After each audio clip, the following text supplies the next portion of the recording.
आज आपण बघतोय आळंदी नगर परिषदेच्या जे आहे त्या निवडणुका जाहीर झाल्यात। सध्या प्रचार जो आहे तो अंतिम टप्प्यात आला सध्या पाहायला मिळून येते। प्रभागातली राजकारण जे आहे ते तापायला सुरुवात झालेली पाहायला मिळून येते।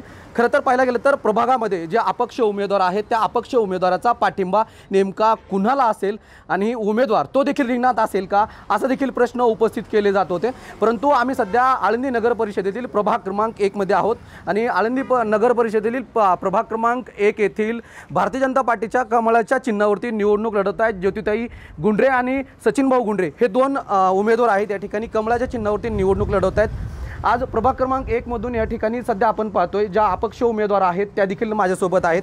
ताई, तुम्ही सध्या भारतीय जनता पार्टीच्या उमेदवारांना पाठिंबा दिलाय, का बरं तुम्हाला असं वाटलं की भारतीय जनता पार्टीच्याच उमेदवाराला पाठिंबा द्यावं? कारण भारतात आणि महाराष्ट्र राज्यामध्ये भारतीय जनताचीच सत्ता आहे आणि केंद्रात पण सत्ता भारतीय जनता पार्टीची आणि महाराष्ट्रात पण भारतीय जनता पार्टीची सत्ता आहे। त्यामुळे प्रभागातल्या कामकाजाला गती जर द्यायची असेल तर भारतीय जनता पार्टीला जर पाठिंबा जर दिला तर इथल्या कामकाजाच्या विकासाला गती देता येईल, हे असं म्हणणं आहे।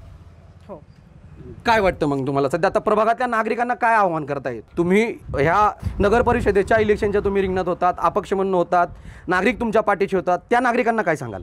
प्रभाग क्रमांक 1 मध्ये सर्व मतदारांना मी सांगू इच्छिते की जसा तुम्ही मला पाठिंबा देताय तसाच आता ज्योतिताई गुंडरे आणि सचिन गुंडरे यांना पाठिंबा द्यावा। मतदारांनी जे कमळाच्या चिन्हावर निवडणूक लढवतात त्या कमळाला प्रचंड बहुमतांनी निवडून द्यावे। माझ्याबरोबर ह्यांच्या मिसेस आहेत त्या अपक्ष म्हणून निवडणुकीच्या रिंगणात होत्या।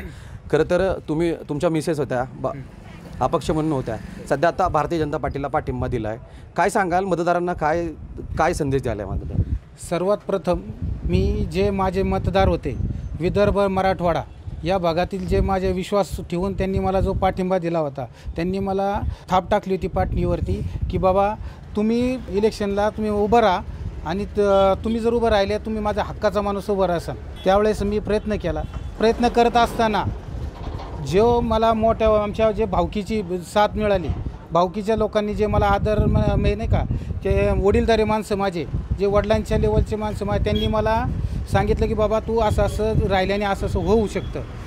मग त्यामुळे मी आपले जे आळंदीचे जो प्रभाग क्रमांक 1 या प्रभागातले जे प्रश्न सोडवण्यासाठी त्यांनी जे मला आश्वासन दिलं की तू असं केल्याने असं होईल, म्हणून मी त्यांचा आदर करून मी भारतीय जनता पार्टीच्या पक्षाचे अधिकृत उमेदवार ज्योतिताई व आमचे सचिन भाऊ यांना मी फुल पाठिंबा देत आहे। मतदारांना काय आव्हान करताय मग? आता मतदार तुमच्या पाठीचे होते, तुम्ही हा पक्ष म्हणून ह्या निवडणुकीच्या रिंगणात होतात, काय सांगाल? मतदारांना काय सांगताय? मतदारांना एकच सांगतो की जर आपल्याला पुढचे प्रश्न सोडवायचे असतील, आज आपला पद्मावती रोडचा व वडगाव रोडचा जो ट्रॅफिकचा विषय, तो ट्रॅफिकचा विषय मार्गी लावायचा असेल तर आमच्या सचिन भाऊला व आमच्या ज्योतिताईंना यांना प्रचंड बहुमताने विजयी करावं। खरं तर आपण पाहतोय केंद्रात सत्ता भारतीय जनता पार्टीची, महाराष्ट्रात सत्ता भारतीय जनता पार्टीची आणि खरं तर आळंदी नगर परिषदेत सुद्धा या ठिकाणी भारतीय जनता पार्टीचं कमळ जर फुललं तर या ठिकाणी नक्कीच इथल्या प्रभागातील जो काही विकास काम आहे त्या विकास कामांना गती देण्यात येईल। त्यामुळेच अपक्ष उमेदवार जे आहेत ते सध्या भारतीय जनता पार्टीच्या जे अधिकृत जे उमेदवार आहेत त्या या ठिकाणी ज्योतिताई गुंडरे आणि सचिन भाऊ गुंडरे यांना पाठिंबा देत आहेत। माझ्याबरोबर ज्येष्ठ आहेत, आपण त्यांच्याकडून देखील जाणून घेण्याचा प्रयत्न करणार आहोत। भाऊ, एकंदरीत कसं पाहता? कारण केंद्रात सत्ता भाजपाची आहे, महाराष्ट्रात सत्ता भाजपाची आहे, सध्या आता नगर परिषदेमध्ये सुद्धा भाजपाची सत्ता जर आली नक्कीच इथल्या विकास कामांना गती देता येईल। आजची परिस्थिती अशी आहे, भाजपाची केंद्रात सत्ता असून महाराष्ट्रात राज्यावर सत्ता आहे। त्याचप्रमाणे आळंदी नगर परिषदेची जे इलेक्शन चालू आहे त्याच्यात भाजपचे जास्तीत जास्त उमेदवार निवडून कशी येतील आणि आळंदीच्या विकासाच्या कामाला गती कशी मिळेल ह्या दृष्टिकोनातून आम्ही हा प्रयत्न करीत आहोत। आपले हे अपक्ष उमेदवार भाग्यश्री हे आमच्या सुनबाई आहेत आणि या सुनबाई असताना आमच्याच भावाचा छोकरा भाचा आणि दुसरी सुनबाई ज्योती, सचिन ज्योती ह्या उभा असताना आम्ही यांना रिक्वेस्ट केली की आपली मतं विभागली जाऊ नये आणि आपल्याला जी कामं करायची आहेत आपण एकत्र येऊनच कामं केली पाहिजे. आणि आळंदीचा जर विकास करायचा झाला एकत्र येऊन कामं करतात तर एक नंबरचा विकास जर करायचा असेल तर आपण एकाच उमेदवाराला 2 उमेदवाराला पाठिंबा देऊन त्यांना चांगल्या मताने निवडून आणू. आणि निवडून जर पक्षाचे उमेदवार आले, कारण भाजपची सत्ता आहे, भाजपची सत्ता असल्याकारणाने आपल्याला जे आपल्या प्रभागामध्ये त्रुटी आहेत, ज्या अडचणी आहेत त्या अडचणी सोडवण्यासाठी आपल्याला सहकार्य होईल आणि त्या अडचणी ह्या प्रभागातल्या सोडवल्या जातील.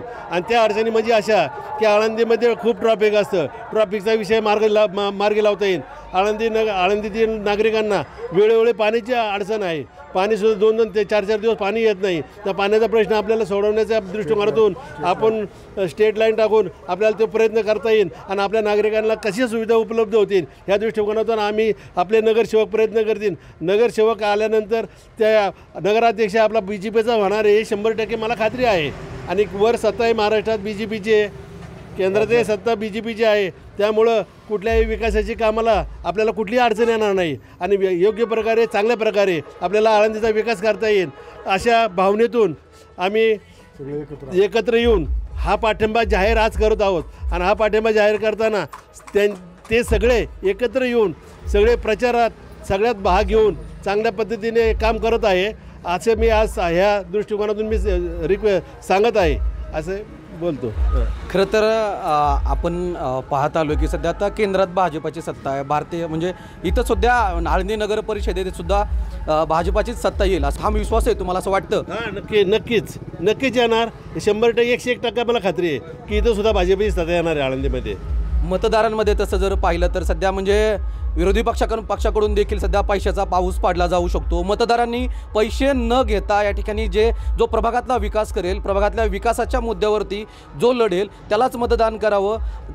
दुसरा एक ह्याला जोडून प्रश्न तुम्हाला विचारतो, सध्या प्रभागातले प्रश्न जर सोडवायचे असतील तर पैसे मतदारांनी घ्यावेत का? नाही, प्रभागातले जर अडचणी सोडवायचे असतील किंवा काय एखाद्या विकास करायचा असेल तर मतदारांनी पैसे न घेता इथल्या उमेदवारांना जे विकास करतील त्यालाच पाठिंबा चांगल्या पद्धतीने देऊन चांगल्या मताधिक्याने निवडून येतील हे असं त्यांनी केलं पाहिजे. म्हणजे पैसे घेणं चुकीचं आहे. केंद्रात सत्ता त्यांची, वरती महाराष्ट्रात सत्ता त्याची, त्याच्यामुळे इथंही कमळाला जर साथ दर दिली तर इथले प्रश्न सुटतील.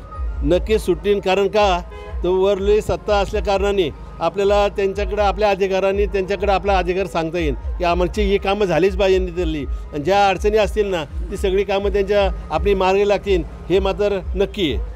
खरं तर आपण बघतो ज्येष्ठ मंडळी तळागाळातलं राजकारण आणि गावकी भावकीतलं राजकारण ढवळून काढत असतात. सध्या हे ज्येष्ठ मंडळी, त्याच्यामुळे सध्या ज्येष्ठ मंडळी ज्या ह्या राजकारणात उतरतात तिथलं राजकारण ढवळून काढतात. खरं तर महत्त्वाचं राजकारणामध्ये हे ज्येष्ठ मंडळीत महत्त्वाचे असतात. तुम्हाला ह्या राजकारणाविषयी काय वाटतं? सध्या आता हे राजकारण चाललंय त्याविषयी काय वाटतं? सध्या भारतीय जनता पार्टी त्याचे तर वरचढ आहे सगळीकडे महाराष्ट्रात आणि राज्यात. इथं सध्या नगर परिषदेत काय वाटतं तुम्हाला? कशा पद्धतीचे वातावरण राहील? नगरपालिकेत सुद्धा वातावरण भाजपची जर सत्ता आली तर व्यवस्थित राहील आणि भाजपची जर सत्ता आली तर पुढं जाताना पाहिजे त्या अडचणी दूर होतील आपल्या. ताई, तुम्ही देखील ताईंच्या सोबत होतात, प्रभागात तुम्ही सध्या फिरत होतात, तुम्ही आता सध्या भारतीय जनता पार्टीसोबत त्यांना पाठिंबा दिला आहे. हे सगळे तुमचे गावकी भावकीतले हे राजकारण सगळं पृथ्वीसारखं त्या जागेवरती गोल फिरत होतं.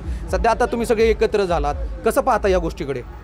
जे काही प्रश्न होते प्रभाग 1मध्ये आत्तापर्यंतचे ते आम्ही खूप अडचणींना पुढं सामोरे गेलो आहे. आत्तापर्यंत जे अडचणी, पाणी, कचऱ्याचं, झाडू, हे बाकीच्या जे लेडीजला जो त्रास होतो पाण्याचा वगैरे बऱ्याच गोष्टी होत्या आत्तापर्यंत त्या आम्ही आमच्या काही मार्गी लागल्या नव्हत्या. पण एवढ्या दिवस समाजकारण म्हणून आमच्या लोकांनी स्वतः पुढाकार करून त्या सगळ्या गोष्टी केलेल्या, वैयक्तिक खर्चाने केलेल्या आहेत. कोरोनाच्या काळातसुद्धा एवढ्या बरेच काही गोष्टी घडल्या. लोकांना अन्नदान, पाणी याची सोय केलेली आहे. राजकारण न करता आम्ही समाजकारण केले आणि आमच्या पूर्वजांनी पण हे आप्पा हे माझे सासरे आहेत आणि त्यांनीसुद्धा समाजकारणासाठी खूप काही केलेलं आहे आत्तापर्यंत. BJPच्या पक्षात ज्योतिताई गुंडरे, सचिन रामकृष्ण गुंडरे हे BJPचे पक्ष आहेत. ह्यांना आम्ही सहकार्य करणार आहे आणि जे काही प्रश्न असतात नागरिकांचे ते दूर करणार आहे. आणि आत्तापर्यंत ज्या अडचणी आहेत, ज्या आम्ही बघितल्यात, अनुभवल्यात, त्या मार्गी लागल्या पाहिजे. आणि वैयक्तिक म्हणजे आत्तापर्यंत लहान मुलांना शाळेसाठी जाण्यासाठी सोय होत नव्हती रोडची आत्तापर्यंत. त्या गोष्टी पण त्यांनी स्वतःच्या सहखर्चाने तो प्रयत्न केला आहे. लाईटीचे खांब, लोकांची गैरसोय व्हायची, ते सुद्धा लक्ष दिलेलं आहे. प्रभागातला विकास करायचा झाला कमळ फुलवावं लागेल. हां, कमळ पण फुलवा, बीजेपीचा विषय म्हणजे कमळ फुलवावं लागन. सगळे जे आहे जे उमेदवार बीजेपीचे त्यांना सहकार्य करा. सगळ्यांनी मतदारांनी पैसे न घेता माणसाचा विकास बघावा. विकास हा महत्त्वाचा असतो आणि त्याच्याकडे लक्ष द्यावा. बीजेपीचे सगळे उमेदवारांना त्यांनी बहुमताने विजय करावा ही आमची विनंती आहे. नवनिर्वाचित जे सदस्य होणार आहेत नगरपालिकेचे, त्यांना एक आव्हान करतो की जे आळंदीची हद्द कमी आहे ते आळंदीची हद्द वाढवण्यात यावी. जेणेकरून जे आपले जे आळंदीच्या हद्दीच्या व चरवलीची हद्द ह्या बाँड्रीवरती जे लोक आहेत त्यांना ज्या सुविधा कोणत्याच मिळत नाही. त्यांना ना लाईट मिळत, ना पाणी मिळत, ना रस्ते मिळत. यांची चरवली आळंदी ह्या नावाखाली हे त्यांचा छळ चालू आहे. जेणेकरून त्यांना आळंदीची हद्द वाढली तर आळंदीच्या हद्दीमधून त्यांना सुखसुविधा मिळाव्यात. हे करून मी जे आळंदी व चरवलीच्या हद्दीवरती जे लोक राहिलेत हे जास्त प्रमाणात विदर्भ, मराठवाडा हे सर्व गरीब घराण्यातील लोक आहेत. त्यांना जो त्रास होतो ते आज मी महावितरणमध्ये जो काम करतो आहे, पण हे काम करत असताना प्रत्येकाच्या घरोघरी जातो आहे मी. ते लोकांच्या समस्या आम्हाला लोक सांगतात. ह्या सोडवण्यासाठी आम्ही यांना पाठिंबा देतो. यांनी पाठिंबा ह्याच्यामध्ये जे विजय झाल्यावरती पहिला प्रश्न करावा की आळंदीची हद्द वाढवावी. आळंदी नगर परिषदेमध्ये सगळ्यात जास्त ज्या सोयी आणि सुविधा भेटण्यात वाटा हा BJPचा आहे. कारण माननीय मुख्यमंत्री देवेंद्र फडणवीस साहेब यांनी ज्ञानेश्वर महाराज मंदिर, वारकरी शिक्षण संस्था यांना मोठमोठे निधी उपलब्ध करून दिलेले आहे. आणि गेल्या मागच्या 5 वर्षातील जे नगरसेवक होते त्यांच्याकडून काही प्रश्न मार्गी लागले गेलेले नाही आहे. आत्ता मी प्रभाग क्रमांक 1मध्ये आहे. माझ्या प्रभाग क्रमांकामधले काही लोकांना गेल्या 5 वर्षापासून पाण्याची सुविधा मिळत नाही आहे. बरेच जणांकडे जाऊन पण तो प्रश्न मार्गी लागला नाही. त्या मतदारांची समस्या आहे. निवडून येणाऱ्या नगरसेवकांकडे ते मार्गी लागण्याचं शब्द देतो. भाग्यश्री ताई या ज्या अपक्ष उमेदवार म्हणून सध्या प्रभाग क्रमांकमधून या ठिकाणी येऊ ठेपल्या होत्या. खरं तर त्यांनी भारतीय जनता पार्टीचे जे 2 उमेदवार आहेत या ठिकाणी प्रभाग क्रमांक 1मधून ज्योतिताई गुंडरे आणि सचिन भाऊ गुंडरे यांना सध्या पाठिंबा दिलेला सध्या पाहायला मिळून येते. त्यामुळे नक्कीच प्रभाग क्रमांक 1मधून जो आहे तो भारतीय जनता पार्टीला वाढता जो पाठिंबा या ठिकाणी पाहायला मिळतोय. महाराष्ट्र नेटसाठी विकास चौधरी, पिंपरी चिंचवड, आळंदी.